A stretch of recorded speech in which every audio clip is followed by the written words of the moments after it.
Opinionated, outspoken, informative. The Jaguar Journal. Your source for the latest information on Southern University sports and SWAC athletics. A Baton Rouge sports talk tradition. Now, here's your host, Reggie Flood.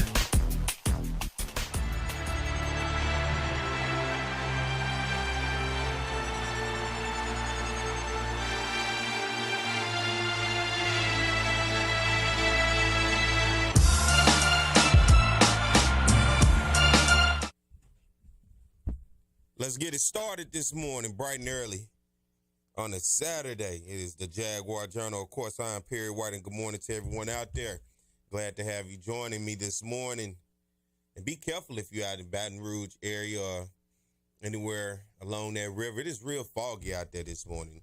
Visibility is real low, so take your time if you're out and about, headed around town this morning. I know I'm not the only bird. Me and Mike, we up early. Some of y'all may be at home in the bed.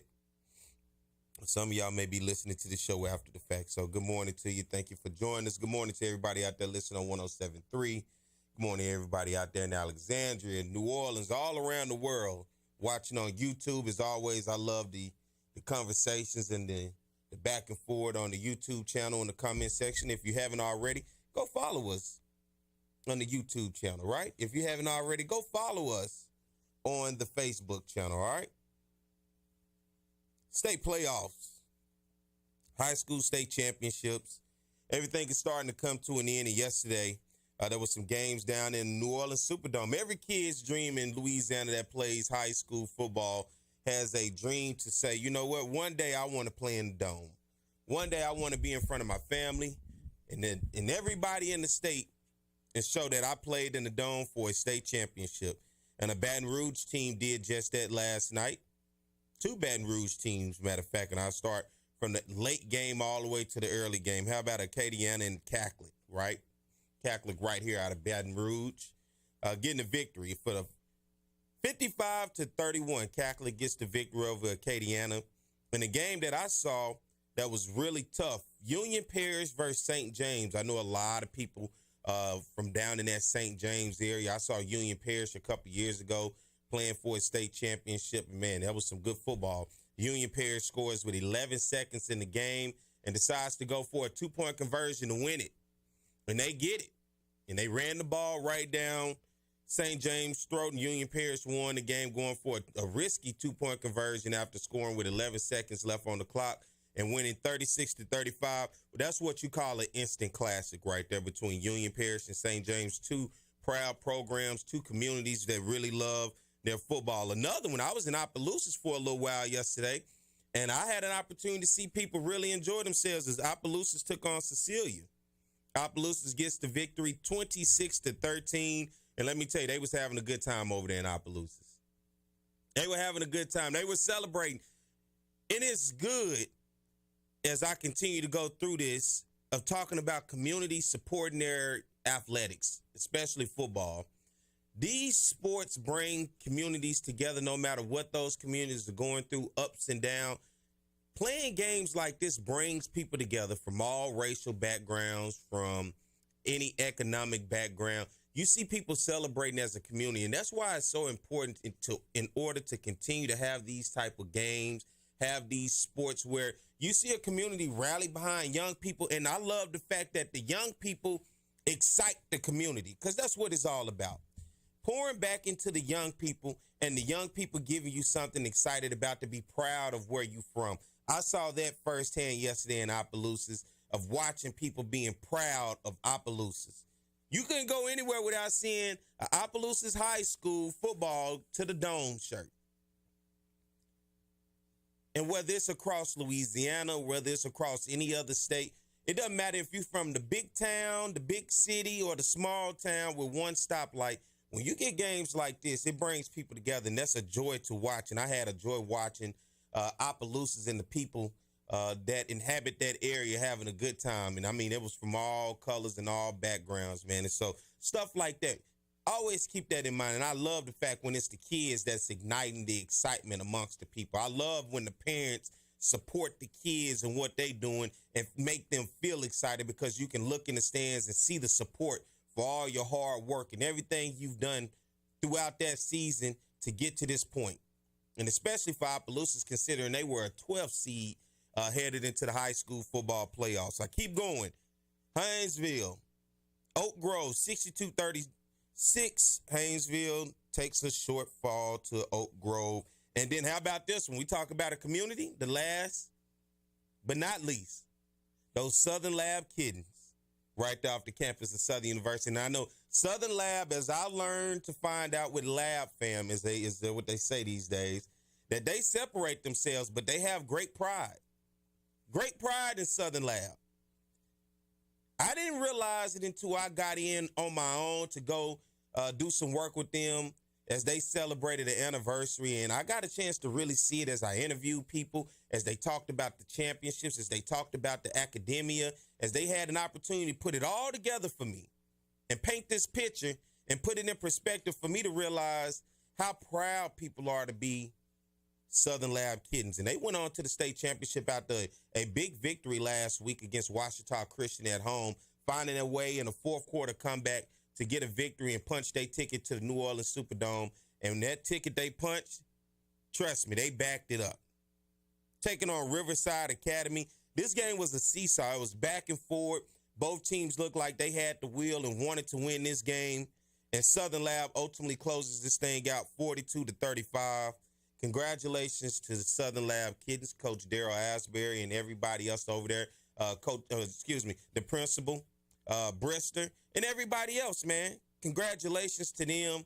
And it's good once again. I saw all up and down my timeline on social media the pride of what this does for a community, what this does for a base of kids, what this does for parents, administrators, and any and everybody else that has a part of these teams. More games to be going on today. St. Thomas More taking on Lafayette Christian, St. Charles versus Calvary Baptist, and the nightcap would be Ruston versus Zachary. Zachary, of course, right here out of Baton Rouge. So that'll be interesting as this thing all goes along. But I always have to say, I'm going to say it again and over before I get ready to go to break. I love when communities come together and support the kids. I can never say that enough. I love when communities come together and support the kids and show these kids that your hard work was not in vain, that we right here with you. And when they go out, whether they win or lose, the fact that they there, the excitement that it brings to bring people together, to get the community excited and get everybody on board is what I absolutely love. And for that, congratulations to everybody. Whether you won a state championship or not, it does not matter. You got there. And for those that did want it, that did win it, hey, wear that ring and host that trophy up proudly and take that picture and forever hold it near and dear to you, because it's a memory that'll last a lifetime that you'll be telling your kids, your grandkids, and everybody that ever known you that, hey, I won a state championship in my high school. And that's something to be proud of. So let's get ready to take a break. All right, we'll come back and we'll continue the conversation. Stay tuned more to Jaguar Journal. Nobody will satisfy your outdoor needs like reliable roofing.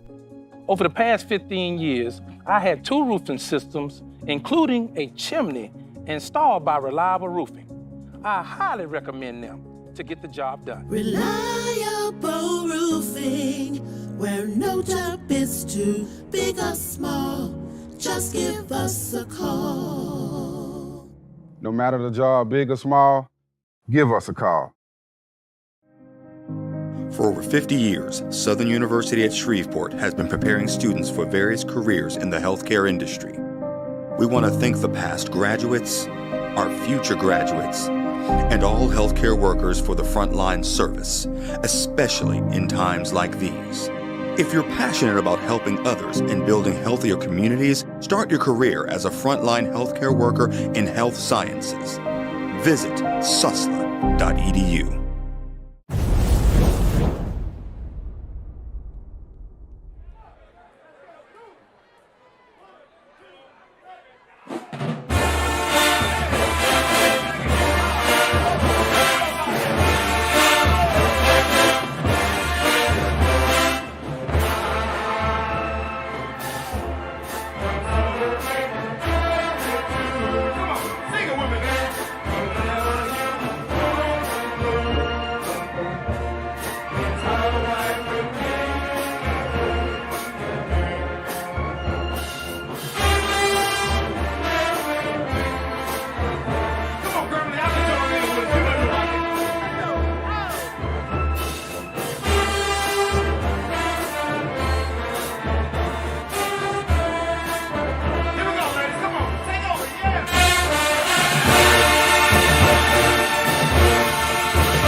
Nobody will satisfy your outdoor needs like reliable roofing.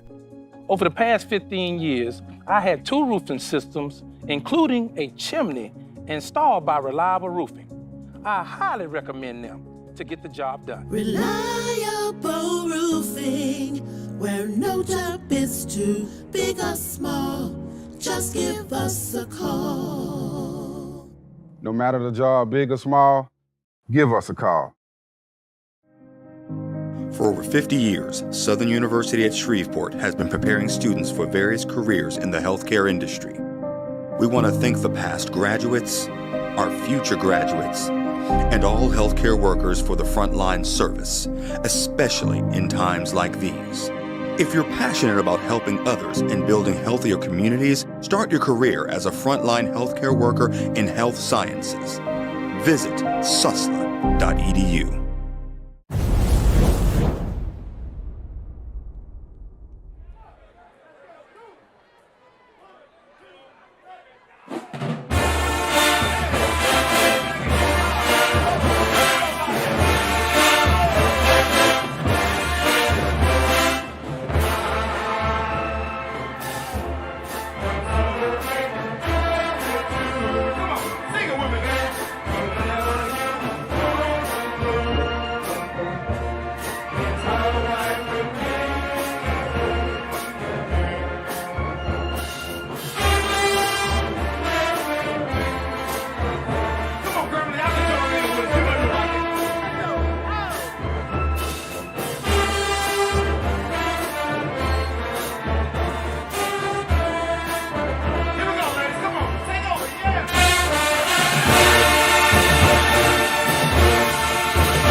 Nobody will satisfy your outdoor needs like reliable roofing. Over the past 15 years, I had 2 roofing systems, including a chimney, installed by Reliable Roofing. I highly recommend them to get the job done. Reliable roofing, where no job is too big or small.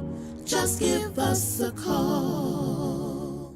No matter the job, big or small, give us a call. For over 50 years, Southern University at Shreveport has been preparing students for various careers in the healthcare industry. We want to thank the past graduates, our future graduates, and all healthcare workers for the frontline service, especially in times like these. If you're passionate about helping others and building healthier communities, start your career as a frontline healthcare worker in health sciences.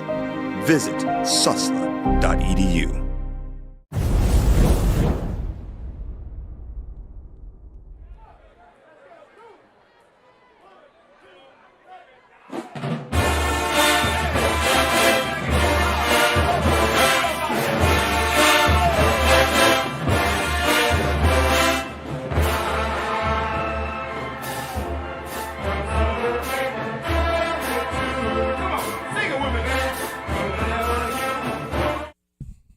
We're back. It is the Jaguar Journal. You know, we're going to keep this thing rolling. And if you paid attention last week, we already know around here that we watch SWAC football, right, as being Southern Jaguars. And then, of course, lovers of HBCU football, because everybody that listens to this show aren't just Southern Jaguars. We got people all over the world and all over the country that tunes in order to get that news and information when it comes to not only Southern, but the SWAC, the MEAC, and all those other things. And when you look at what's going on right now, last week the SWAC championship was played. Florida A&M versus Prairie View. Both teams came into this game, and, of course, Florida A&M looked like a team that were on a warpath all season once they got past Jackson State in order to get here to this point of the SWAC championship. And guess what? They were able to host it. They won the SWAC East. Prairie View at the last back end of the part of the season was able to get past and win the SWAC West. Of course, because Alcorn going on the road and falling short at Texas Southern opened the door once Prairie View came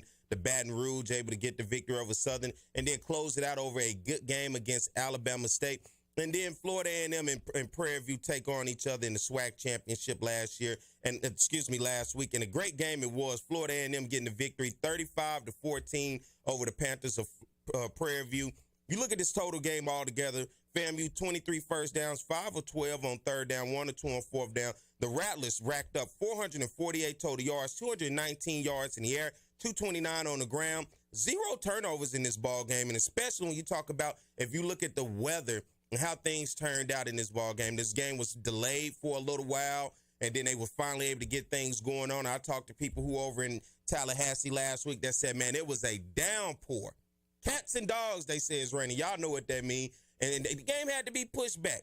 Fans were slow to get into the stands, but ultimately everybody got there. And for the Panthers of Prairie View, they won 1 of 7 on third down, 274 total yards, 91 passing yards, 183 rushing yards. They had 3 turnovers in this game, and those 3 turnovers came all by way of their quarterbacks. Their starting quarterback, of course, Trayvon Conley, 7 of 14, 91 yards, 1 interception. Chris Herron at backup, 0 of 3 with an interception, and Kenneth Patterson, 0 of 1 with his 1 pass being an interception. But Chris Herron, 7 carries, 70 yards rushing for Prairie View. On the other side, Jeremy Musa, the SWAC Offensive Player of the Year, 13 of 22, 188 yards passing, 1 touchdown. And then you look at Terrell Jennings. My God, was he a beast in the run game. 17 carries, 113 yards rushing, and 2 touchdowns. And another guy I've been telling you guys about all year when it comes to FAMU, their wide receiver, Marcus Riley. And he made some NFL caliber catches, 5 receptions, 132 yards,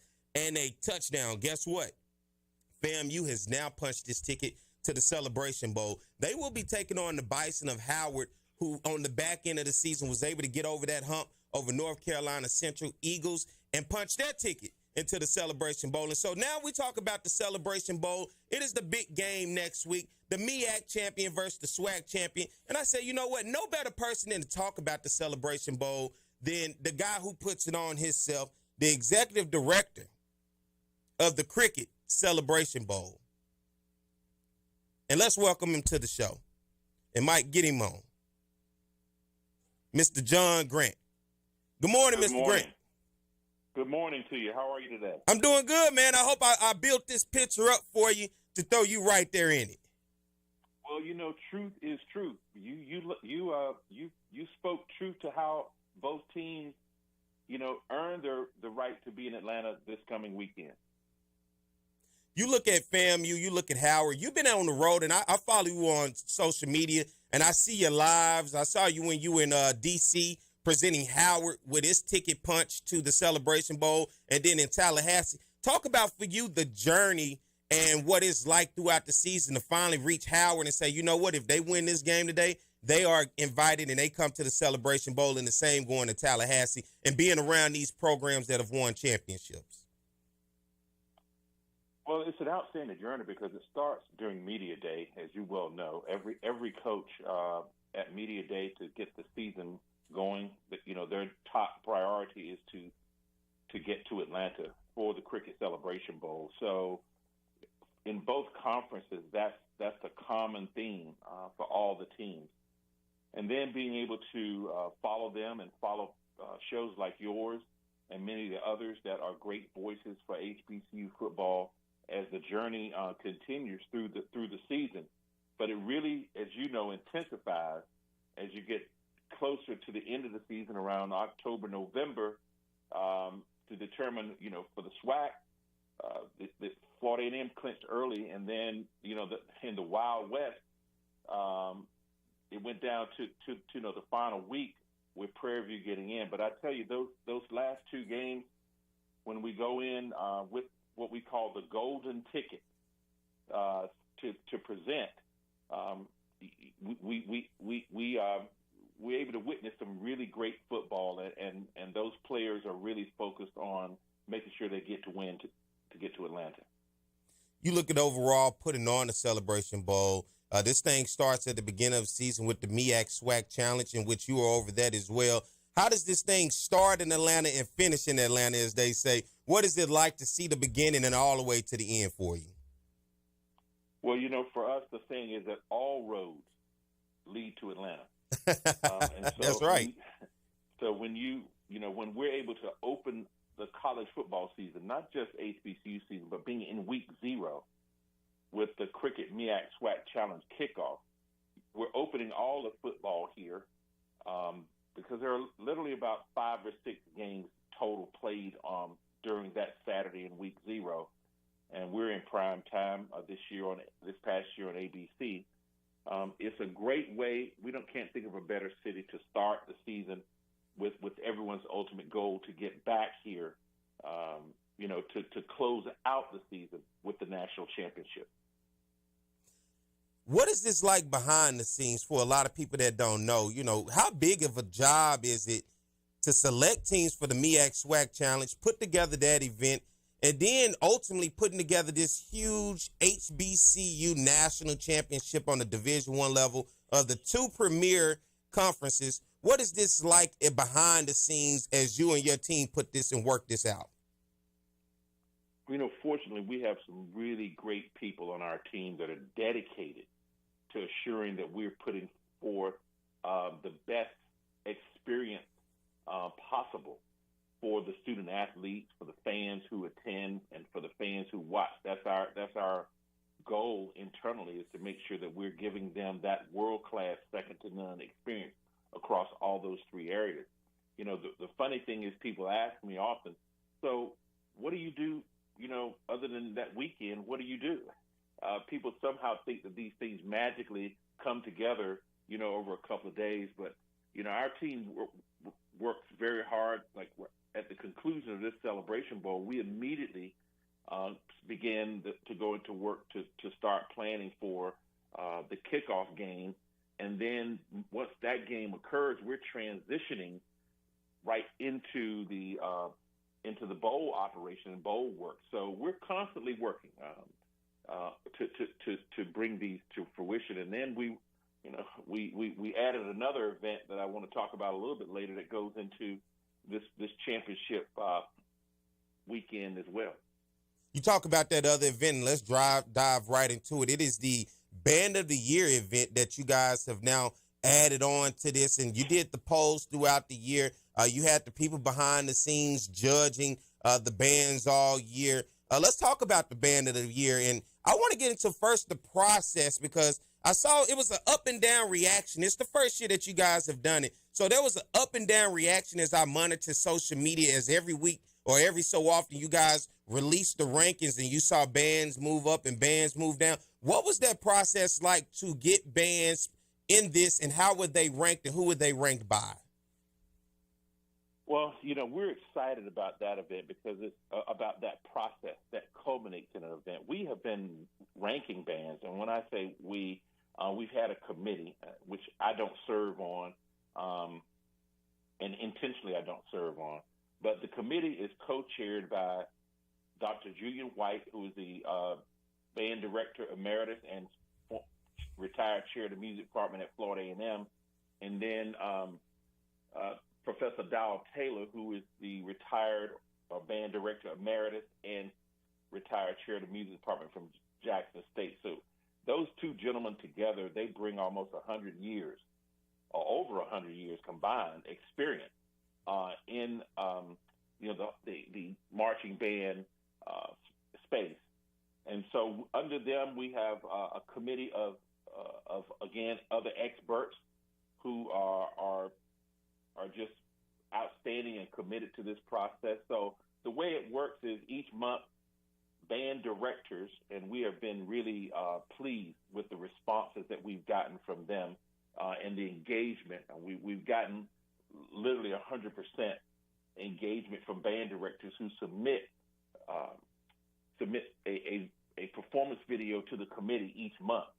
And those committee members, Division I, and Division II. So you have your Division I committee members evaluating Division II, and your Division II committee members evaluating Division I, so that there's a great crossover in there.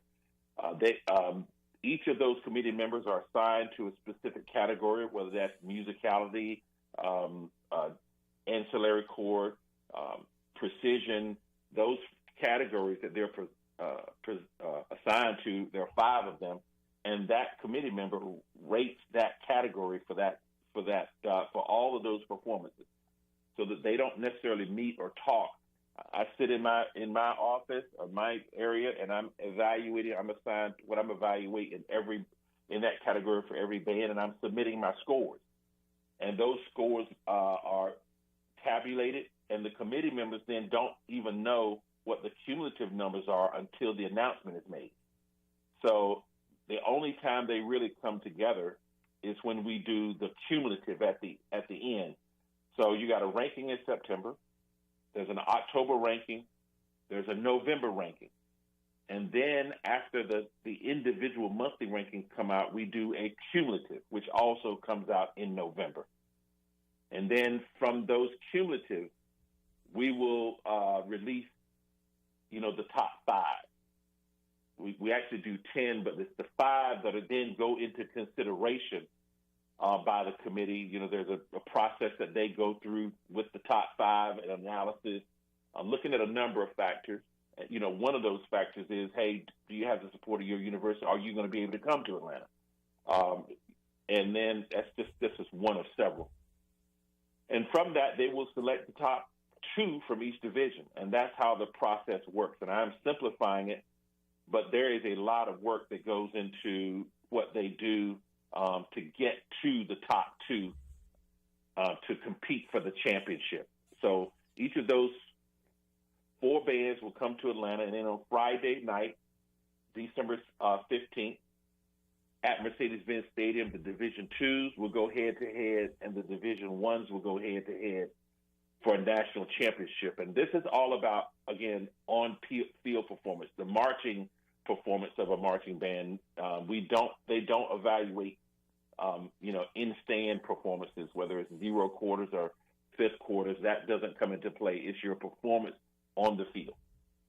Who are the bands that will be participating this year? Very good question. This year at the Division II level, Division II NAIA, Florida Memorial will be taking on Virginia State University. And in the Division I level, you have North Carolina A&T taking on Jackson State University for the Division I National Championship. I don't know how y'all left out the human jukebox. I'm just going to tell you that, John. I don't know how y'all left out the Jaguars, baby. Well, let me say, the Jaguars came out of the chute strong, and they were ranked number 1 in the September ranking. Not really sure because I don't, again, follow the performances, but the performance they submitted for the October ranking dropped them to number 7.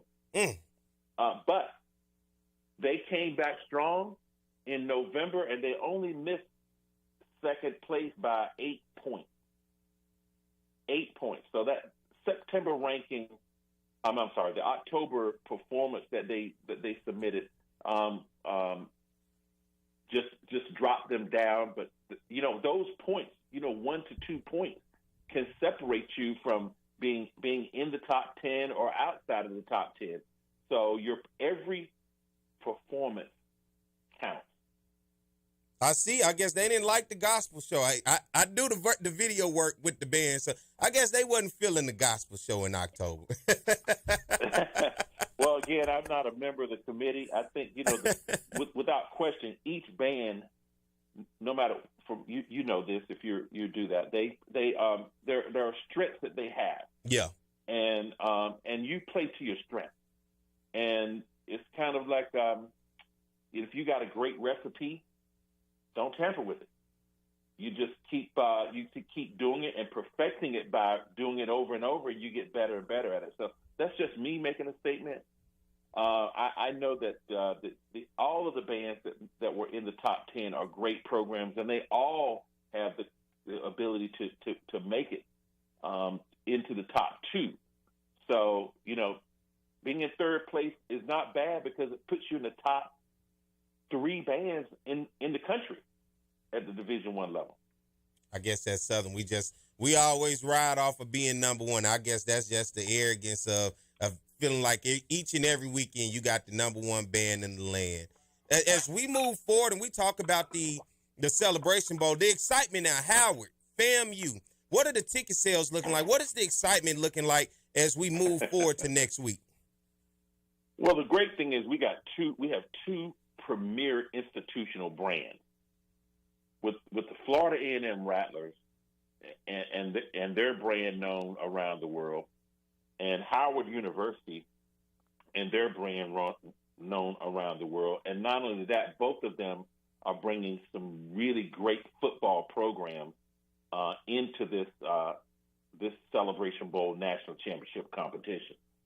So I don't think anyone has to recognize the fact that this is both of their first time competing at the Cricket Celebration Bowl for the National Championship, being on the stage as large as this. It's the biggest college football stage that any of them will have been on in terms of total live audience and viewership, and in terms of the level of production that goes into the game itself.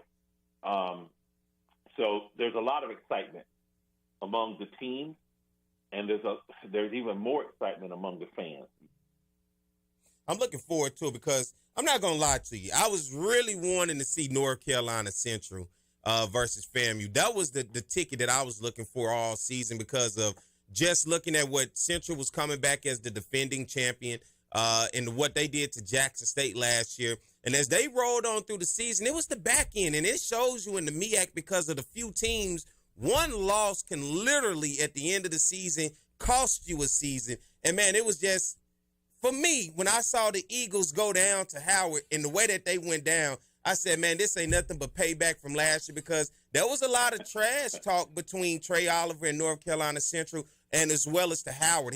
Howard went and got rings, right, because they finished runner-up in the MEAC last year and said, hey, we beat them by almost 50. We hung 50 on them. And then to see the way Howard came back and responded this year, that's why football is played, John Grant, because you never know just because you look at a team who's hot and it looks like they're supposed to win, you got to go out there and play. And Howard showed that as they ultimately beat North Carolina Central and punched their ticket to the Celebration Bowl.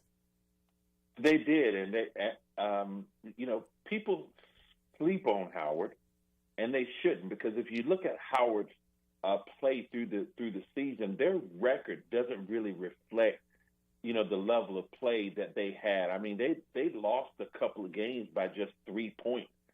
They almost beat Northwestern, and then they came back after the North Carolina Central game and played a great game against Morgan, who had one of the top defenses in all of FCS. Mm-hmm.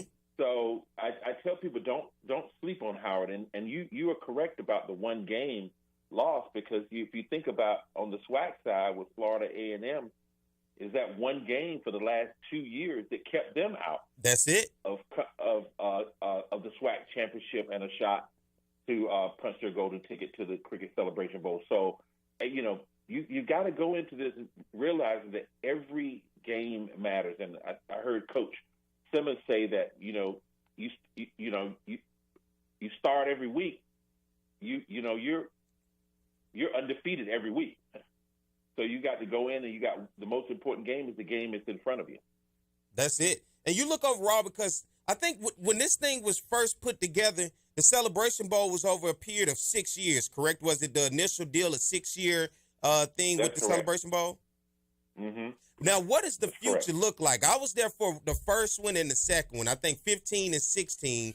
I had an opportunity to watch Tyreek Cohen and North Carolina A&T take on a really good all-corn team that was led by their backup quarterback, Lenoris Footman. And then the next year I was able to go check out Grambling with Devontae Kincaid, beat a North Carolina Central team by 1 point. And over the years, I've continued to watch it. It turned into basically, don't let the North Carolina A&T peoples hear this, but they love to call it the Aggie Invitational. It seemed like North Carolina A&T couldn't do any wrong, but now we're starting to see this thing push along. What does the future look like for the Celebration Bowl as the years have passed by and now we look into the future?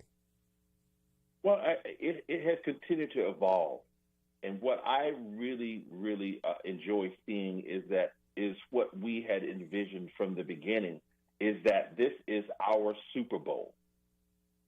This is our national championship.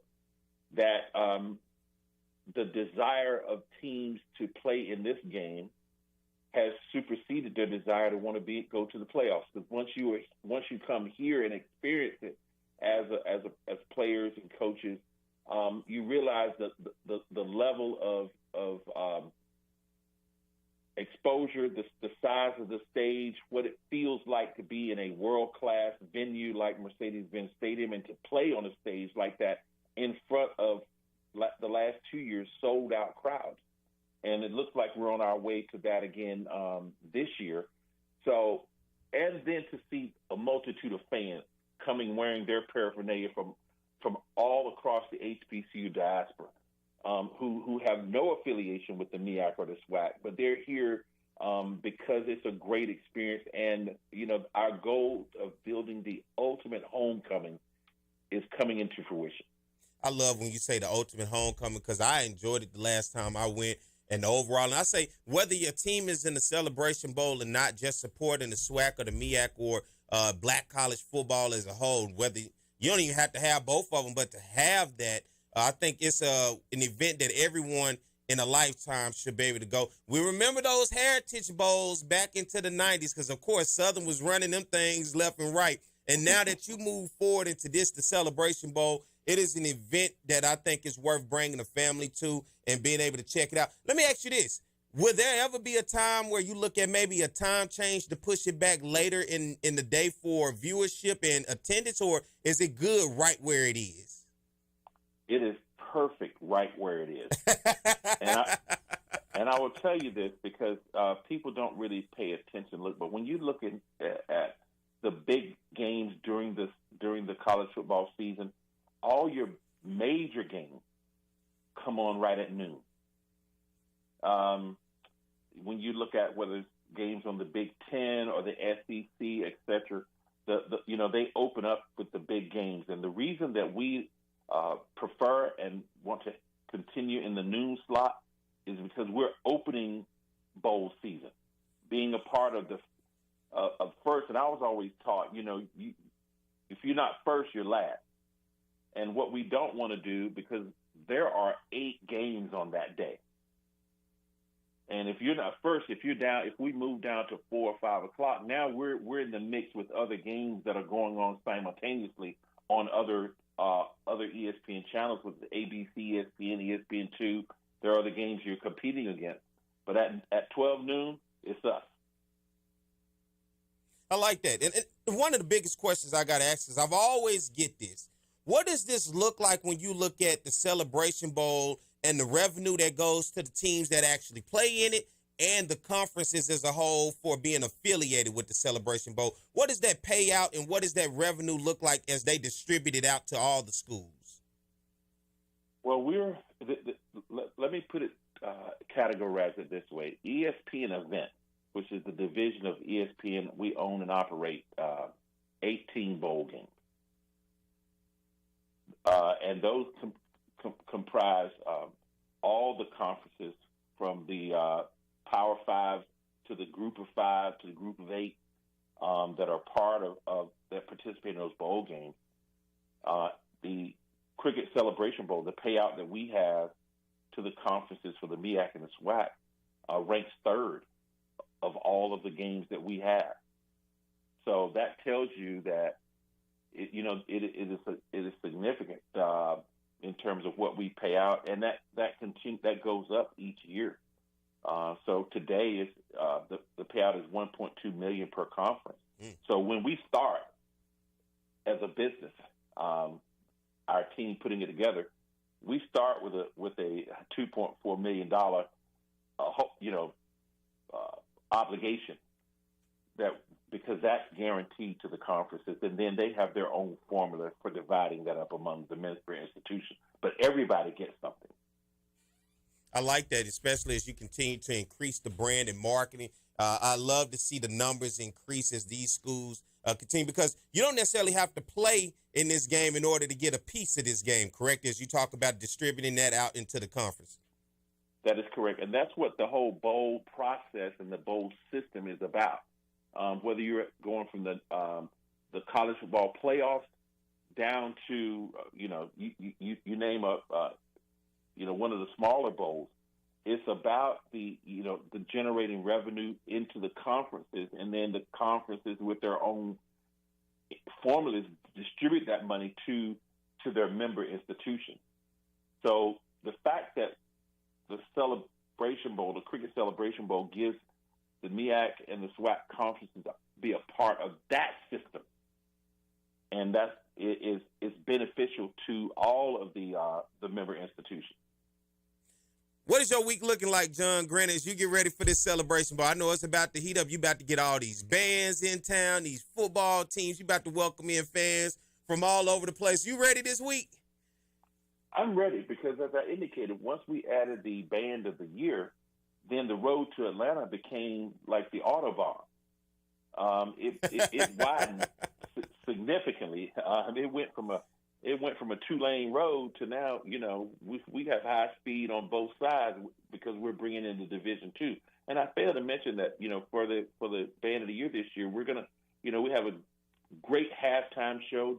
Jermaine Dupree is going to be our halftime performance at the band of the year, and we're excited about that as well. And we're going to have a special guest at this year's Cricket Celebration Bowl, whom I can't name, but you can probably figure out, that will be at the game this year as well. I kind of got a feeling it might be like a Ludacris or somebody. I don't know. And it may not. I don't know. But I just got a kind of a feeling that's what it could be.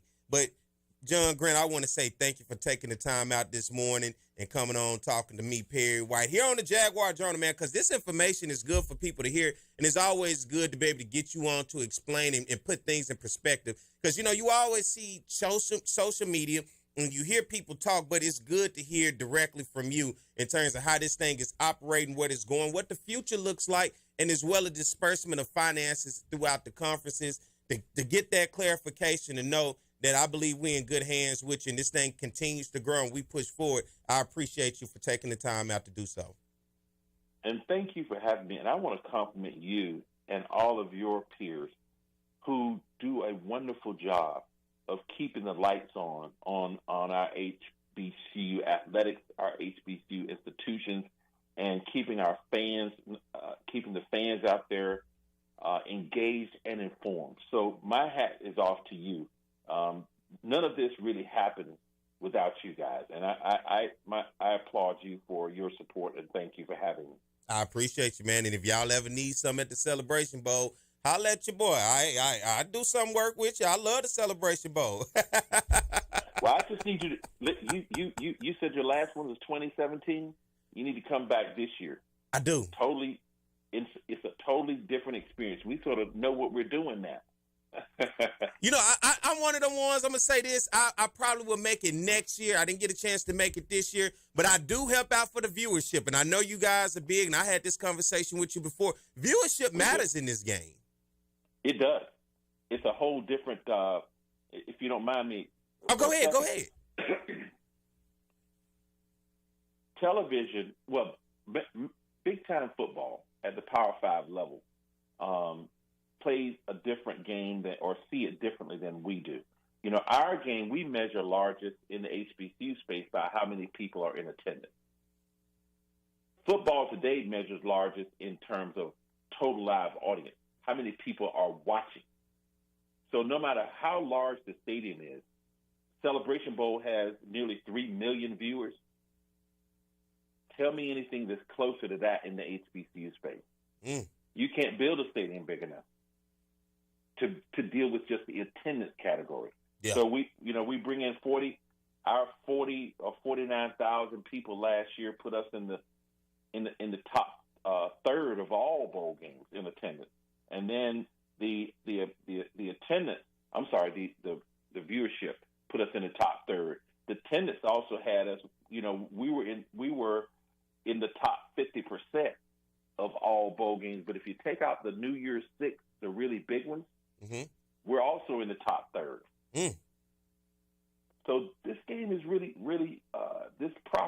really big. It is our Super Bowl. I shared that with Commissioner Goodell, who was there last year. My comment to him as we stood on the sidelines was, are you here to see what the Super Bowl really looks like?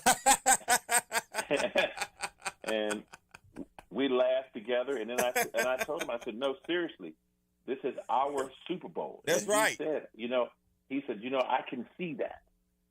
And he stayed the entire game, had a suite in the building and stayed the entire game, and we were, appreciative to have him there. But what he got to see live and in person was one of the most thrilling games, I believe, that we've had in Cricket Celebration Bowl history outside of the 2016 game with the block score after touchdown that Grambling won against North Carolina Central. Yeah, and I'm hoping FAMU, I'm with the SWAC. I love all the schools, right? But, man, I'm in SWAC territory. The SWAC just has not been able to get its job done in the celebration. But I'm hoping FAMU can finally open that door and get us back in, because Grambling so far has been the only one to be able to get it done. Well, I think you are going to be seeing a very competitive game. ESPN has made a strong commitment to this game in terms of bringing in all of the, the technology and the cameras for the television presentation. That's one other thing that I think I need to share with your fans. So when you watch this game, we're bringing in NFL caliber equipment, and the production around it is at that level. I mean, we have Skycam. There's 360-degree cameras all around the field versus just shooting from one side. And so this production and the presentation is world-class quality, and that commend the leadership at ESPN for their commitment to making sure that we're producing that, because that doesn't happen with any other game other than the national championship. Well, John Grant, I appreciate you for coming on this morning, man. Hey, get yourself together, long week ahead, and I'll be right here paying attention and watching, man. I always watch your lives on social media as you keep people up to date with what's going on and inform them, man. And so I appreciate you for coming on here on the show and doing the same thing live with me this morning. Thank you so much for having me. All right, that is the voice of John Grant, the executive director of the Cricket Celebration Bowl. Guess what, people? We got to get ready to take a break and pay some bills, so y'all stay tuned. And we're going to talk about what you guys want to talk about. I know you want to talk about the Southern University football head coaching search and all of that other stuff. Y'all take a break, go use the bathroom, get your coffee, wake up, and come on back. We're going to be at the top of the hour. We're going to continue the conversation and dive in right into what you want. And also give us a call, 225-499-1073, if you want to join the conversation, 225-499-1073. We'll be right back. Stay tuned. Nobody will satisfy your outdoor needs like reliable roofing. Over the past 15 years, I had 2 roofing systems, including a chimney, installed by Reliable Roofing. I highly recommend them to get the job done. Reliable Roofing, where no job is too big or small. Just give us a call. No matter the job, big or small, give us a call. For over 50 years, Southern University at Shreveport has been preparing students for various careers in the healthcare industry. We want to thank the past graduates, our future graduates, and all healthcare workers for the frontline service, especially in times like these. If you're passionate about helping others and building healthier communities, start your career as a frontline healthcare worker in health sciences. Visit susla.edu.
Nobody will satisfy your outdoor needs like reliable roofing.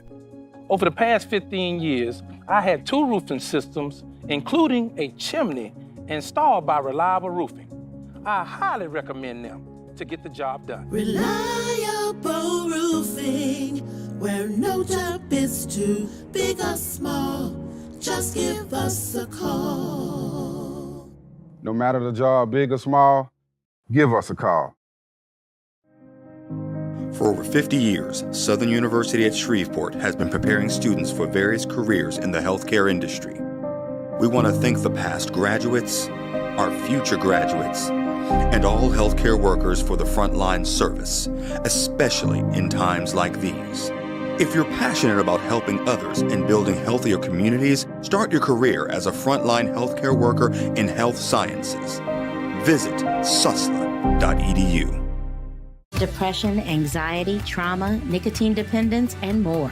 Many families are struggling with behavioral health issues. Reaching out for professional help is the best thing you can do for you and your family. At Care South, we are committed to helping individuals and families to heal, bounce back, and grow stronger. Our team of professionals are available for telehealth and in-person visits. Call for an appointment today at 225-650-2000. Hope in healing is just a phone call.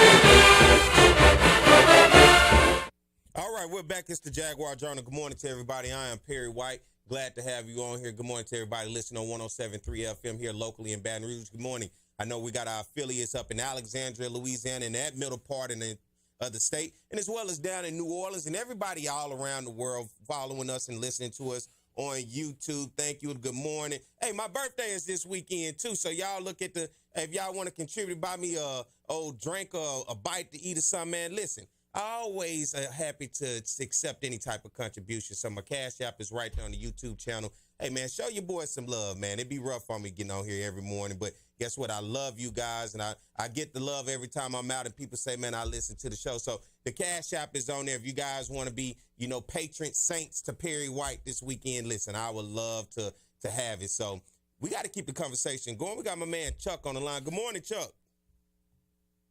Good morning. Can you hear me? Got you there, loud and clear. All right. That was a great interview you did with John Grant. He's done a lot with the SWAC Challenge and Celebration Bowl. He's all over the place, and and I'm looking forward to the next Saturday. And also, the reason why I was calling was just talking about the state championships, and congratulations to the Southern University Laboratory High School kittens for winning the state championship, beating our Riverside Academy.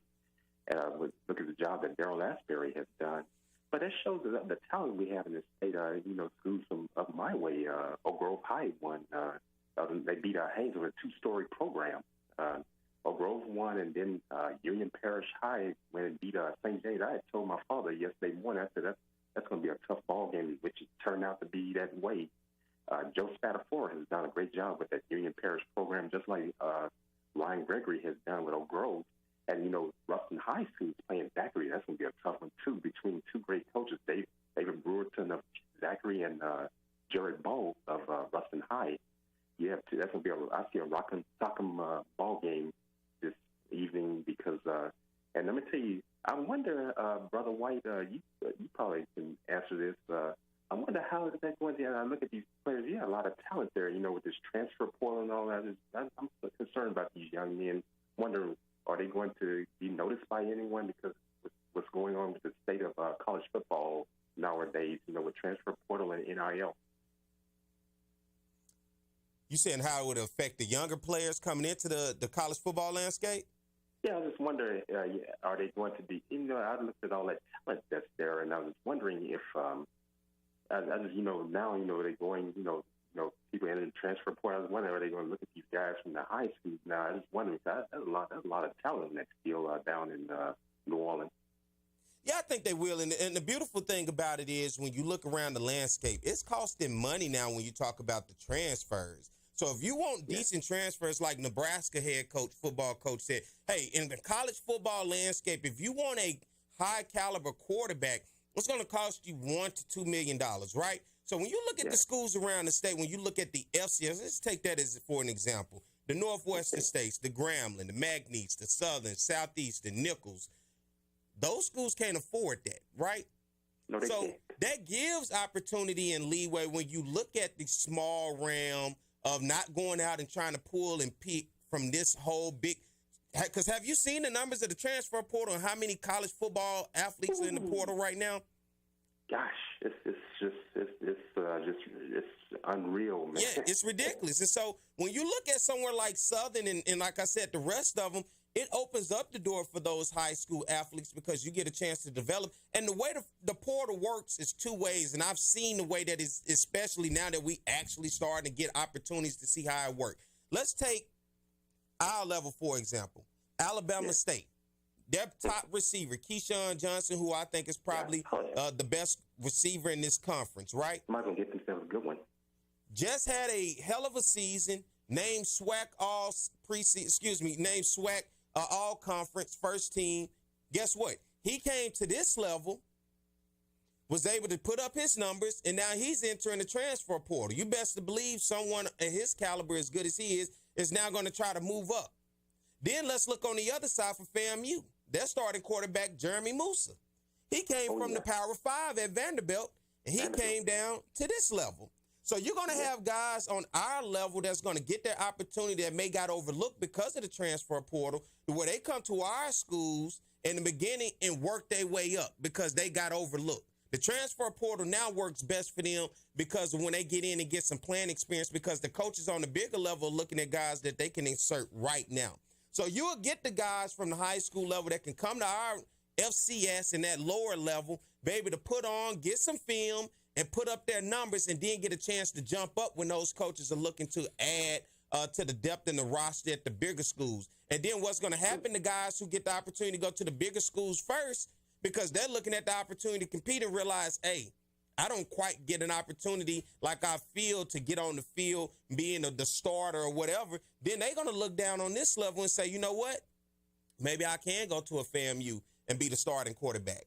Maybe I can go to FAMU or Southern and be the starting running back. And so, it's a give or take thing, but I think right now with the high school level, we still stand firm to where we give them opportunities at the smaller level, the FCS, and you start to see guys trying to jump up and get that opportunity on the bigger scale once they at an FCS school 1 or 2 years and be able to get some film and get a little development. Then the guys who ultimately jump straight into the big boys realize, hey, this thing is really deep when you talk about the transfer portal. Coaches are constantly pulling and yanking and looking. And the days of the recruiting having to become, really recruiting, they don't have to recruit you hard anymore. They just got to jump in the portal, those relationships. And I think that's one of the things that's going to really hurt when you talk about the transfer portal in college football. I think it's going to hurt for me, for a lot of these guys, the true development of a college football player to prep them for those that are good enough to go to the NFL. I think it's going to hurt. And I say eventually you're going to see the trickle down into the NFL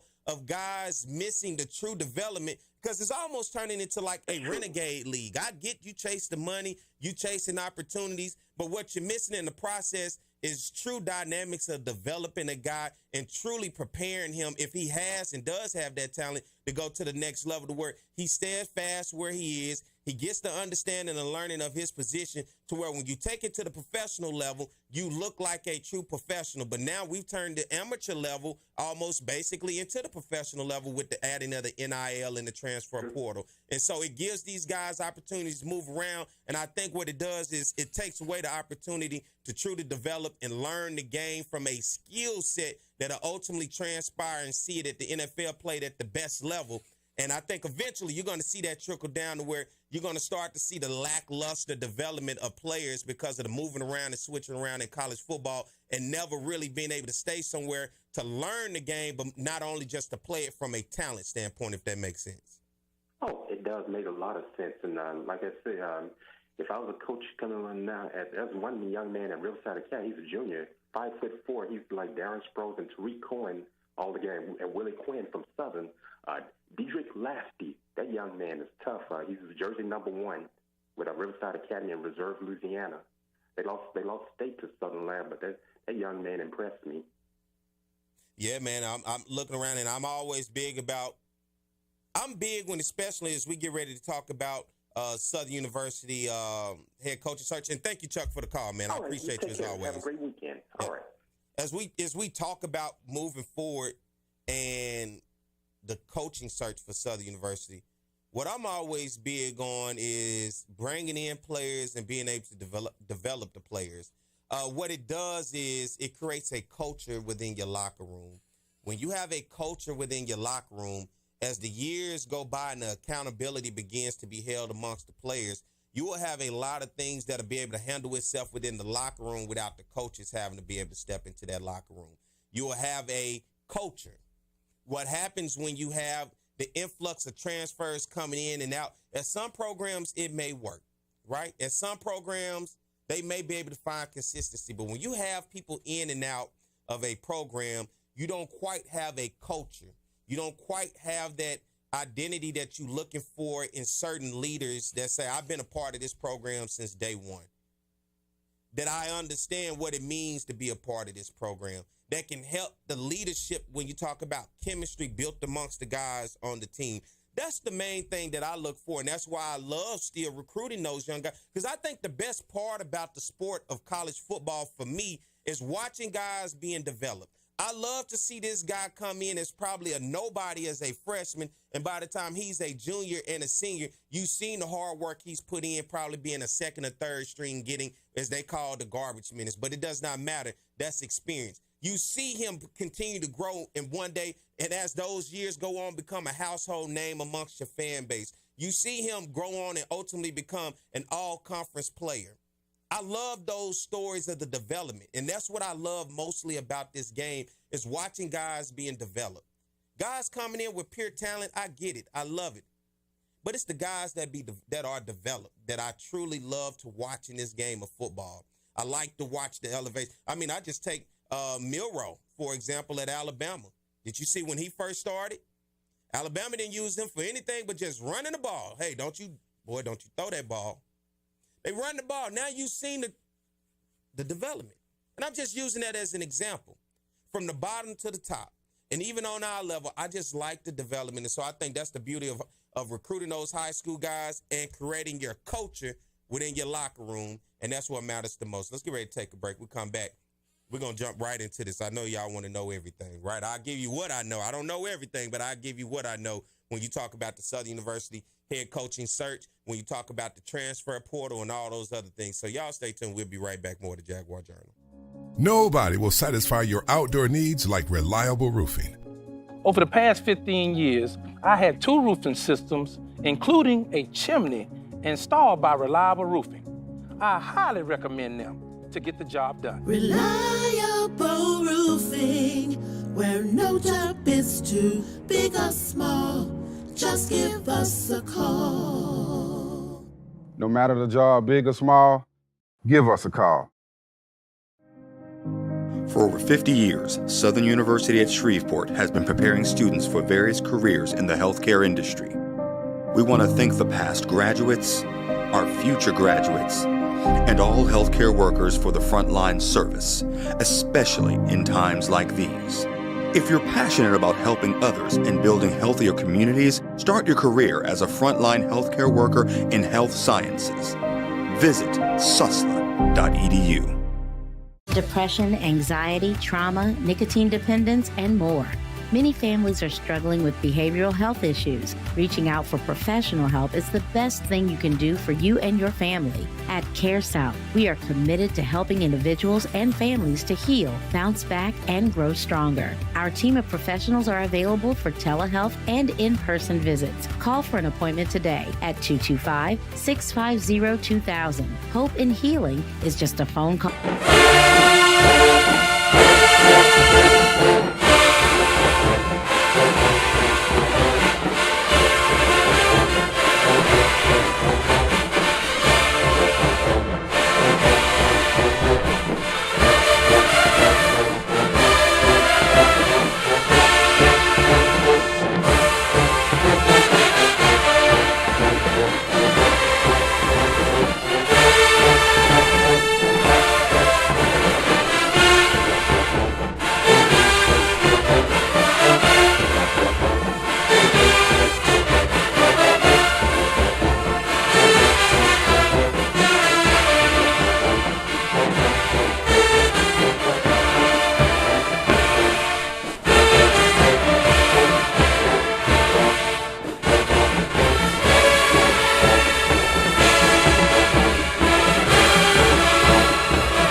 right, we're back. It is the Jaguar Journal. Good morning to everybody on YouTube. Be sure to hit that subscribe button.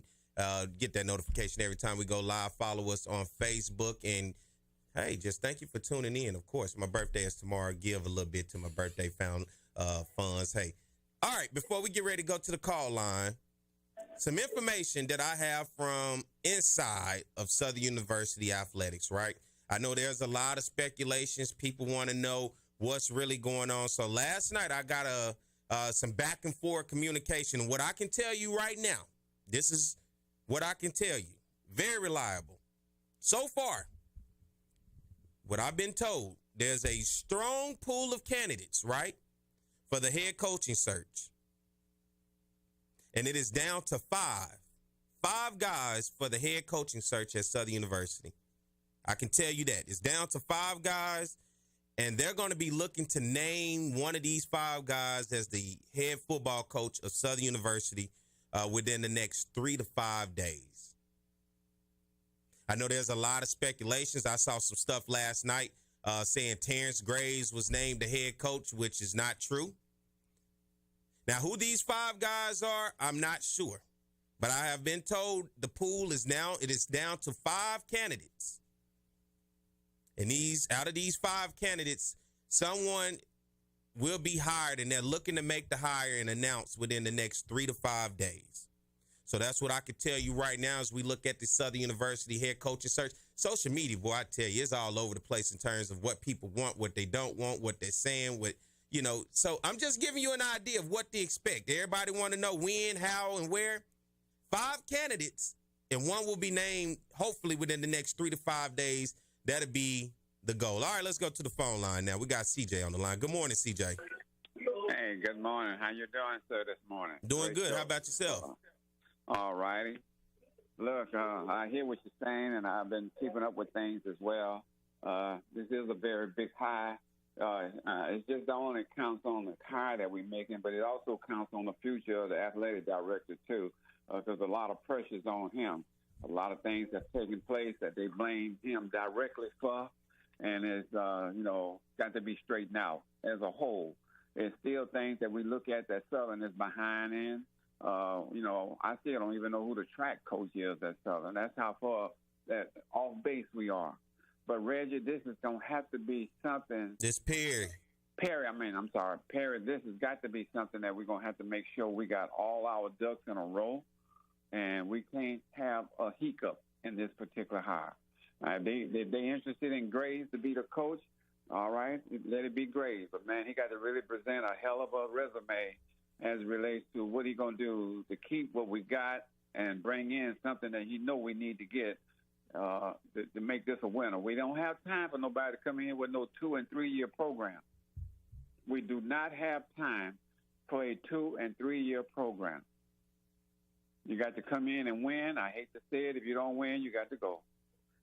But when they go, a whole bunch of other people need to go too. So I'm listening to you, and I just want to see who the caller's going to be and take it from there. I appreciate taking my call. All right, thank you.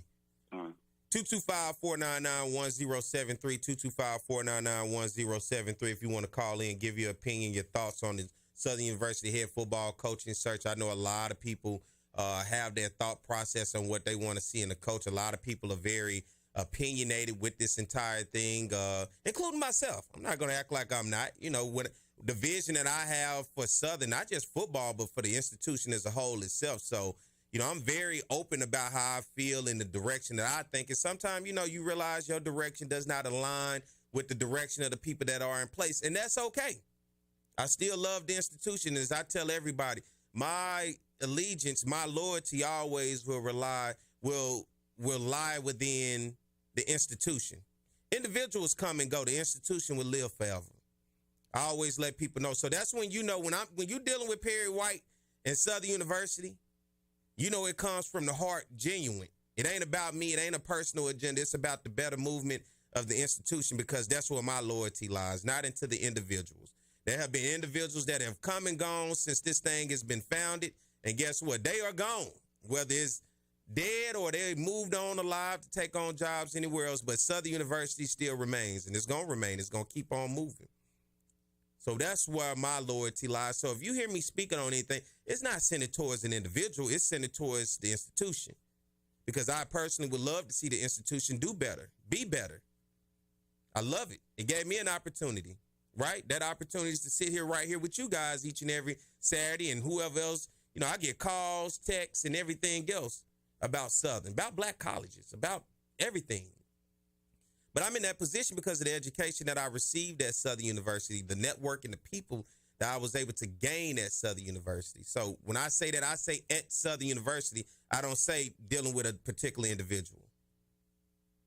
So I can understand the frustration. I can understand a fan base that looks at this program and want better for it. But at the same time, if you're going to be out there heckling and talking noise, make sure that you're contributing at some point.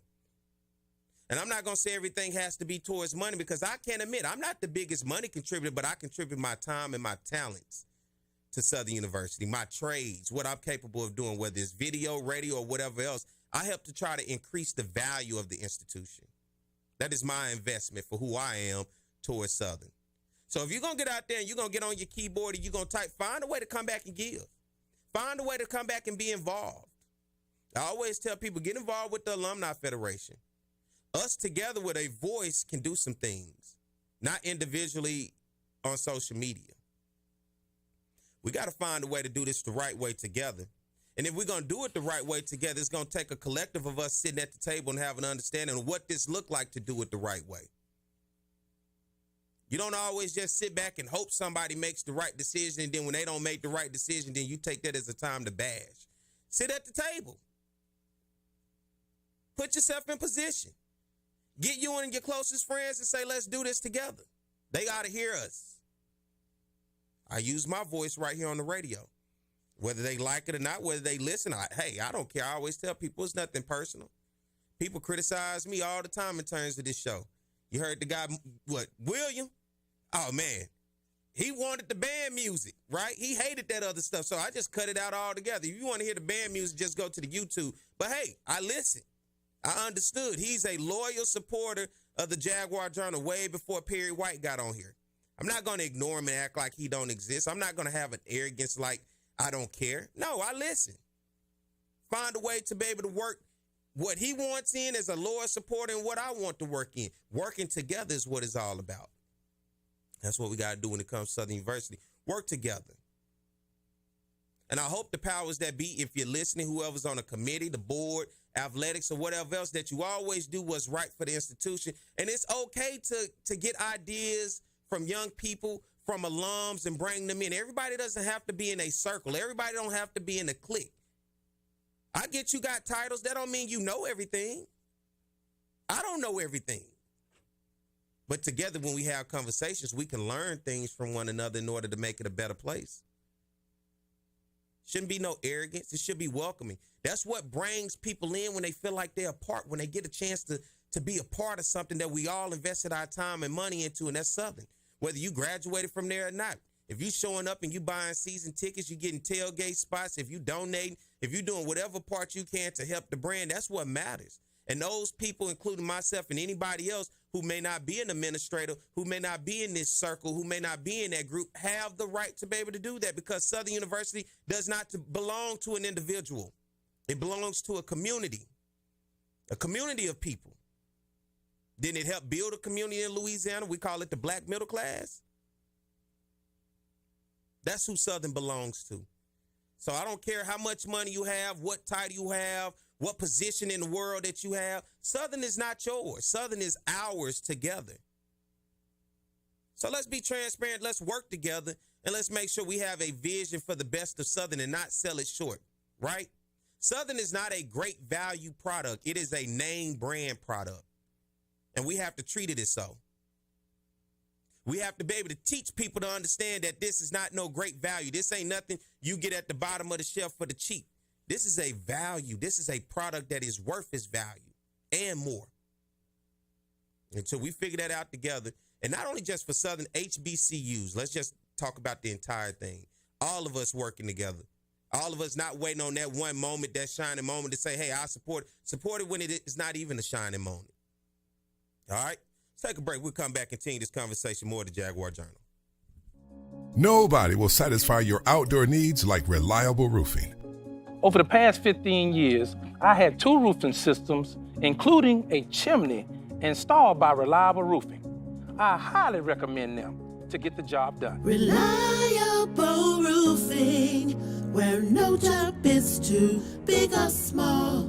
Just give us a call. No matter the job, big or small, give us a call. For over 50 years, Southern University at Shreveport has been preparing students for various careers in the healthcare industry. We want to thank the past graduates, our future graduates, and all healthcare workers for the frontline service, especially in times like these. If you're passionate about helping others and building healthier communities, start your career as a frontline healthcare worker in health sciences. Visit susla.edu. Depression, anxiety, trauma, nicotine dependence, and more.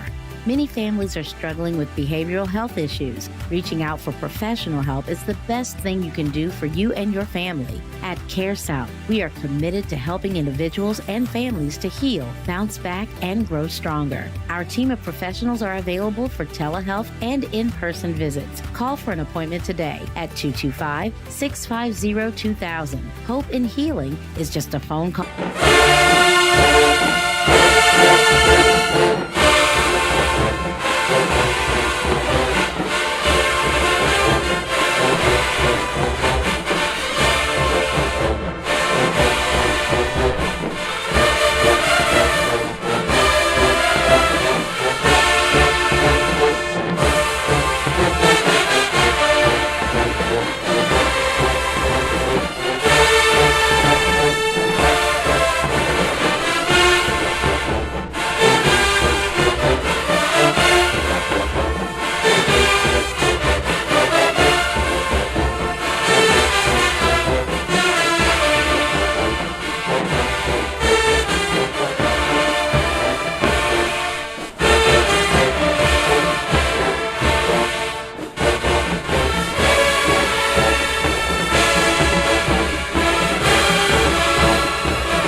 to everybody. Glad to have you with us. And I got to give a big shout out to the Southern University men's basketball team getting that victory this past week over number 21 Mississippi State, right? Going on the road and holding it down, getting a 1-point victory, 60-59. Congratulations to them.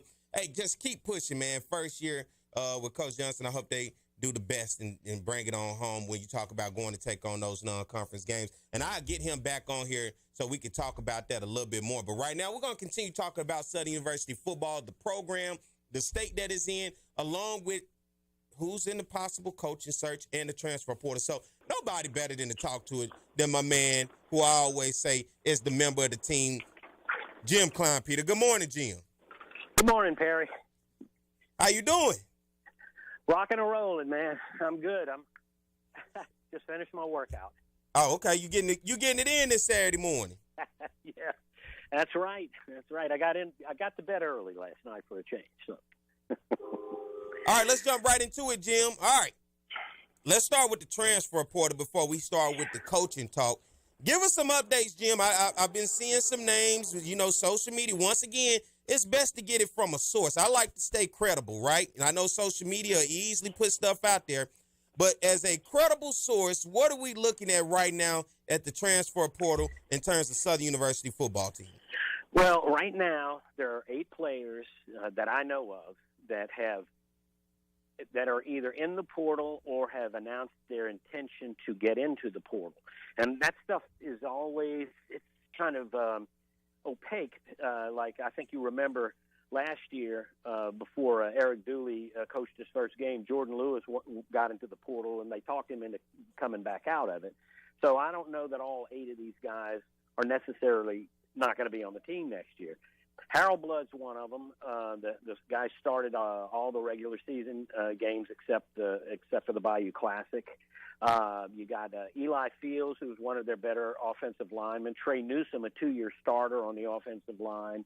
You got both of the running backs that sat out this year, Gerard Sims and Carl Ligon, or both say they want to get into the portal. Who else? Kristen Davis. That's a big loss because he's a 2-year starter, a cornerback if he leaves. I mean, maybe the new coach can talk some of these guys into coming back. So I don't know how that's going to work out, but that's kind of where they stand right now. All right. We move on from there. Let's talk about the coaching search, right? I had the opportunity to get the information last night of saying this thing is probably down to about 5 candidates looking to make a hire within 3 to 5 days, possibly. What do you know, Jim, as the insider of what's going on with this coaching search? Any possible candidates, any inside information?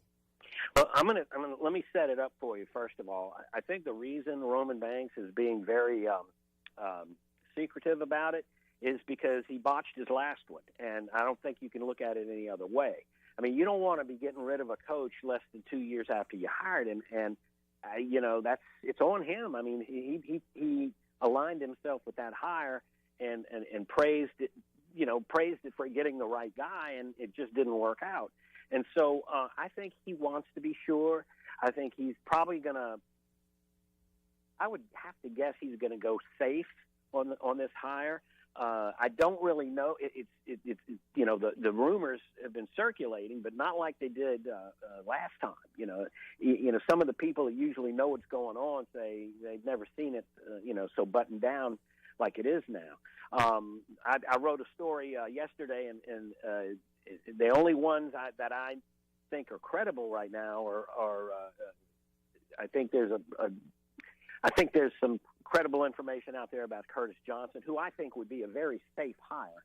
He's on the older side. I think he's 62, but knows Louisiana well. Been a head coach in college. Been a head coach. Been an assistant on the NFL level. I know they probably had some interest in Chinnis Berry. I don't know if they could agree on anything. It sounds to me like he's going to be the next coach at South Carolina State. There was a report that they've agreed to terms. That doesn't mean it's a done deal, but and then DJ McCarthy, an assistant at Bethune-Cookman, which I think is a real long shot. So otherwise, I don't know anybody. I listed some guys that I thought would be good to consider, like Jabbar Jalouk and Trey Oliver and the guys like that. I don't know that they didn't call them. They may have. But I really think, from what I understand, Roman has a one-year contract, so he's got to get this one right. It'd be good if he got somebody in that could, fix things up really quickly. You're talking about somebody potentially having immediate impact with this program. For you, when you look at the State of Southern University football program, what does this program look like now without Eric Dooley, and what it has left with guys in the transfer portal? Where are we right now just as a program for you, Jim? Well, I think it's still a very good program, and I think it's a program that other SWAC coaches would leave their program to come to, which is, they got Eric Dooley. I mean, they can pay. The pay is probably along about the same. I don't think there's a huge gap in pay, but opportunity is there. You're talking about being in a big city, okay? And this is why Florida A&M is successful. They're in one of the largest cities of any SWAC team. A&M's in Huntsville, but Baton Rouge is a capital city. There's lots of resources there. I think Southern has a lot to offer. Lots of, Louisiana is prime recruiting ground. So Southern's program is strong. It's got good facilities. They're not the newest facilities, but they need a new locker room. And I've been hearing that from fans that want to see that happen. That's going to take some time and money. And the thing is, when you're firing a coach and having to pay him $600,000, that's money that could be put towards a locker room, and that's going to. I don't know necessarily if that's going to push it back, but this is the kind of thing, So Southern needs to get it together and find the right guy, somebody that'll bring stability and repair. I mean, he's got to work fast because the signing day is 2 weeks from Wednesday. The early signing period is. I'm sorry, it's 1 week from Wednesday. So we got less than 2 weeks till the early signing period, and you want to get some people in there. You want to at least get some of the junior college guys in school and get them ready, get them in school for the winter semester, and that'll help with the stability. Let me ask you this, because the name Curtis Johnson has come up. He coached at Tulane, didn't have much success there, but for you to say that's a possible save, what do you see about Curtis Johnson that you think can equate to success at Southern University, in which he didn't have at Tulane? Well, I don't think Southern's ever had a coach that coached on a Super Bowl winning staff. Okay, he was with the Saints when they won that Super Bowl after the 2010 season. He's been a head coach. He's 62, which means, he's going to have some stroke with these players. He's going to look. I've seen a lot. I've been coaching longer than some of you guys have been. A lot of you guys since before a lot of you guys were born. All of them actually, because he's been in it 30-something years. So, and that's going to give him a lot of credibility. And it's going to. That's why I'm saying he looks like a pretty safe hire to me. And I know I've had people tell me, "Oh my God, they're considering Curtis Johnson. He was no good at Tulane." Well, I don't think you can judge him based on what happened at Tulane. And it's probably a place where he learned, a lot from mistakes. He realized there's things you can't know until you become a head coach. And just the fact that he's been a head coach at a program that's on a little bit higher level than Southern, that I think that says a lot. Now, and I think he probably understands SWAC. Now, I don't know, maybe he'd rather be coach of the Houston Gamblers. I don't know. So we'll see, but he's from Louisiana. He checks a lot of boxes. I mean, we were saying this about Eric Dooley 2 years ago too, though. Yeah, we were. Don't get me laughing this morning. Let me ask you this. You look at this job, right? You get I don't like to use the term celebrity hire. I like to say high profile. And you start to name the NFL guys in which everybody likes to throw out the Ed Reeds and names like that. What are your thoughts on a high profile hire potential as well? Well, I wouldn't touch Ed Reed, and I think Ed Reed is one of the greatest players to ever play. I used to cover Destrehan when I covered high school sports, not when he played, way before he played, but he's one of the greatest players in NFL history by far, an NFL Hall of Famer. But what he did over Bethune, I just think it's going to be a black mark for a while. He needs to go somewhere and be an assistant and learn what it's like to struggle, because I just don't think a guy like that, he never struggled on the field. I know I'm not saying he didn't work hard, but he was blessed with some intrinsic talent, and he had good instincts. He was a football player. He's a really good football player. But, sometimes it's the guys like, and not everybody is Deion Sanders. Deion has a magnetism. I don't see Ed Reed with that same magnetism. In fact, he just what he did at Bethune is the opposite. Deion knew how to say the right things. He knew what not to say. Even though Deion did go off about his cell phone and his wallet on that first day, that was after he was already the coach. Now, that was a mistake, too. But what Ed Reed did was, and Bethune did the right thing, not hiring. So how bitter is he? Has he learned anything? I don't know. I mean, I can't see Grambling hiring him. They just hired an NFL guy, and they gave up on him after 2 years. I mean, Hugh Jackson may have been, I don't know, he may have been good for them. So high-profile hires, it has to be the right person. I think Jackson State hit a home run with Deion, even though he left him, because they're a lot better off now than when he got there. Let me ask you this, because at the same time, we go with the name of a guy who has experience, and you say in Curtis Johnson. Then you go with the name of a high-profile guy, which you talked about Ed Reed, for example. Now let's talk about the safe hire, right? It's super safe. Let's throw in a name of a guy who was already in the program, a Terrence Graves. What does that look like when you go for a super safe hire of a guy who's been around the program, similar to like Eric Dooley for a long time?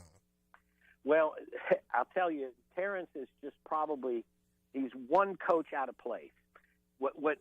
He's the kind of guy you hire when somebody like Ed Reed comes in and messes it up. Okay, and like I said, going back to what I said before, Roman Banks can't afford to hire Terrence Graves. It's got to be something that catches people's attention, and I'm not saying Terrence wouldn't be a good head coach. I don't know, but it's like what Jackson State did with T.C. Taylor. He's a guy. He waited his turn, and he watched and learned. He was on Deion's staff. And I think he turned out to have done a pretty good job at Jackson State. And I think that's a good hire. He's got a history there. I feel for Terrence because I think he's a good coach. He's just it's not a good hire for Roman Banks, and that's why I don't think it'll happen. If they hire, hiring him would be like the move they made when they went ahead and made Dawson Odoms full time. Stump Mitchell was an NFL name. And I guess maybe he did some good things, but boy, when they fired him, it's like they promoted somebody from the staff, and it worked out really well. I think Dawson Odoms, he won one title, but he gave them stability. I mean, he got to the championship game 3 other times. So he had the program on track, and if they would have ever given him an extension, we might not be having this conversation right now. That's always the conversation I'm having with people, because I always feel at the same time people did not understand the state of Southern University athletics during the Dawson Odom era, and for them to continue to compete and be one of the top programs in the conference. I always think people just look at the wins and losses, but like everything, when we start to have these conversations, people miss what it's like internal. It's good to look from the outside, Jim, but they be missing on what's really going in. And like myself and you, when you get an opportunity to really get around and see things, you realize really what the fans don't see on a Saturday at a football game. Well, I'll tell you this, and this is a plug. I'll say it's something to make a case for Terrence Graves. You hire Terrence Graves, the next thing you need to do is hire high-profile offensive and defensive coordinators. That's what you do. I mean, that's a move he could make, and if Roman Banks felt like he could sell that, that's what I would recommend he do, because Dooley wouldn't do that. Terrence knows the head coach has got to be a CEO, and this is what Roman's talking about. You've got to be a CEO. You got to be able to talk to the media and answer their questions, so the fans can get an idea of of what's going on and how you feel. And I just don't think Eric Dooley ever got that. I think Terrence Graves knows that. He's a good quote with the media. He's a smart man. I think he did a good job of coaching in that game. You know, he didn't panic. You know, I mean, the state of the Southern program, you know, finding the right coach, it's hard. You know, that's a hard thing because there's so many ways to go.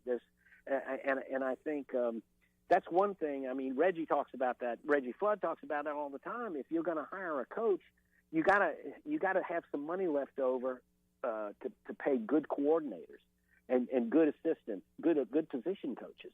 Because, and I'm not saying the current staff aren't any good. Those guys, I mean, I think Sean Wallace is a great coach. I think a lot of those assistants are really good coaches, but you got to pay them. Yeah, I feel you on that, and I understand exactly what you mean. And we're just having these conversations because these are the conversations that are out there, you know, and so it's good to be able to traverse and go all over the place and just kind of have this because the social media, trust me, is going crazy right now in terms of what people thought, the decision making. And look, this is just what we are saying right now to possible candidates. I'm not sure of really who the candidates are and what really is going on out there because what have you been told, Jim? How many candidates have you been told they're possible? Well, he told me, I talked to Roman Banks just yesterday, and he said they got like 5 to 7 they're talking about, and they're going to narrow that down and in the next 2 days. So they'll probably, I'm looking for something by Tuesday. He said Thursday at the latest. I'm looking for something by Tuesday. Tuesday's always a good announcement day because people aren't paying attention to the media that much on Monday. I think Tuesday is probably the day it's gonna come down. And they can't, like I said, they can't wait too much longer. They got to get somebody, you know, in the saddle, and they got to get them talking to the team and trying to talk. I know they're going to try to talk a couple of these, especially those 2 offensive linemen. They're getting offers from other schools right now already. Trey Newsom's probably the best offensive lineman on that front, and they got to keep him. And Eli Fields is pretty good too. I mean, that's the 2 that are getting offers. So you know that those are the 2 best ones. Maybe you want to have Gerard Sims come back. You want to have Carl Ligon come back, but I mean, I don't know. So, but you got to get somebody in pretty quick, and you know, you don't have 6 months to do this search. So you gotta, you know, be safe, and that's why this has all been so secretive. I think he wants to make a good hire. Well, I hope he does, Jim. And, you know, you and I are going to be right there when it is announced, right? Absolutely. I'll be sitting right at your right hand. Well, Jim, thank you for coming on, man, and talking to us a little bit and shedding some light into the program about the transfers and the coaching search, man. As always, man, you know I love to have the conversation and love to have you on. I enjoy being on your show, Perry. Thanks for having me. I appreciate you. That's Jim Kleinpeter of The Advocate. Guess what, man? Look, if you want to follow his work, you go make sure you look at any article that's pretty much talking about Southern University athletics on The Advocate. Once again, like I said, I got to give a shout out to Southern University men's basketball for getting that victory on the road against number 21 Mississippi State. Outside of that game against Georgia Tech, from what I'm seeing, that might be one of the biggest victories in Southern basketball history of recent time, going to be the top 25 team. And I'm going to have to compile. That's what I'm going to do over this break. I'm going to compile research and look at some of the biggest victories when you talk about over ranked opponents. Because I saw a big victory when Southern defeated LSU under Kerrick Jackson on campus at Southern at Lee Hines Field. And LSU, I think at the time, was ranked as a top 5, top 10 team and getting that victory. So games like that, you got to kind of put into your record book and make sure you remember. So as you start to list the greatest moments in history, greatest wins, you got to start lining those up and doing the top 5 in terms of greatest wins. I know everybody loved that Georgia Tech victory in the NCAA tournament years ago back in the 90s, but there are some victories. You talk about that Southern baseball over LSU. You're talking about Southern basketball over Mississippi State. There are some big victories along the way that we got to be able to archive and put. And then I'm going to start putting together, and we'll have that conversation here. What are some of the top victories in Southern University athletics history when you talk about going against opponents outside of the HBCU realm and you going up against the big boys who they say you don't have a chance against? I'll be interested to see, and I try to compile and put together a list of games over the years and try to see What's number one? What is the all-time greatest win over an opponent in Southern University history? So I want to thank Jim for coming on. I want to thank my man John Grant, Executive Director of the Celebration Bowl, for coming on. And if you missed any of those interviews, that's why you should go subscribe to the Jaguar Journal YouTube channel. Go back and watch any of these episodes and share it with people that you know and love. And as well as follow us on Facebook, get an opportunity to talk to us and interact with us on Facebook. And well, how much longer we got, Mike? We got to get out of here? Okay, Mike said we got to get out of here. So, man, I want to thank you guys for the support. It's my birthday weekend. Hey, hit that little, y'all see it pent up there in the YouTube. Go on, hit that little cash out. Send me $1, man. I'd love to have $1 from you so I can be able to spend it on a Snickers or something tomorrow, a Kit Kat bar or something, just because I think about you. All right. I love y'all. I appreciate y'all. And as my man Flood said, we'll be back next week at the same time in the same place. Because always, it's the Jaguar Journal. Nobody will satisfy your outdoor needs like reliable roofing.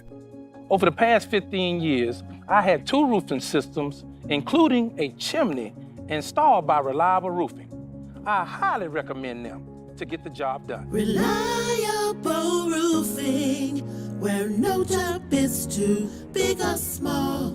Just give us a call. No matter the job, big or small, give us a call. For over 50 years, Southern University at Shreveport has been preparing students for various careers in the healthcare industry.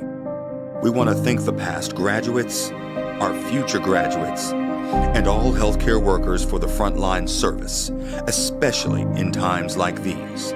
If you're passionate about helping others and building healthier communities, start your career as a frontline healthcare worker in health sciences. Visit susla.edu. Depression, anxiety, trauma, nicotine dependence, and more.